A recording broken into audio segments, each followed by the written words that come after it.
जैसा कि तुम जानते हो कि एक जो ये वीडियो तुम देख रहे हो अपने स्क्रीन पे, ये वीडियो बताया जा रहा है 11 बीघा में। हाँ भाई, 11 बीघा में पवन सिंह जी का शूटिंग हो रहा है। तुम देख सकते हो क्या लाइट लगा है, क्या वीडियो, मतलब 11 बीघा में शूटिंग भाई, वो भी सॉन्ग का शूटिंग सुनने में आ रहा है।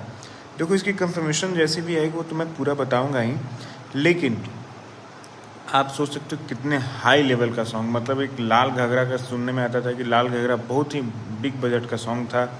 उसके बाद 11 बीघे में सिर्फ सेट लगा है सॉन्ग के शूटिंग का, बवाल हो जाएगा यार। अगर ऐसी बात है तब तो फिर मतलब कुछ कहना ही नहीं है भाई, सुपर डुपर एकदम ऊपर।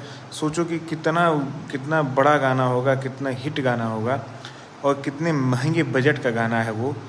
और मतलब एक नया रिकॉर्ड है, 11 बीघा में सिर्फ सॉन्ग का शूटिंग हो रहा है। आप देखो अपने स्क्रीन पे वीडियो चल रहा है। सब्सक्राइब ज़रूर करना, जितना ज़्यादा हो सके इस वीडियो को शेयर करना। कंटिन्यू हूँ चैनल पे अब, तो प्लीज़ सपोर्ट बनाए रखना। और बस इतना ही कहूँगा कि बेल आइकन ज़रूर दबाना और वीडियो शेयर करना। Love you all, bye bye.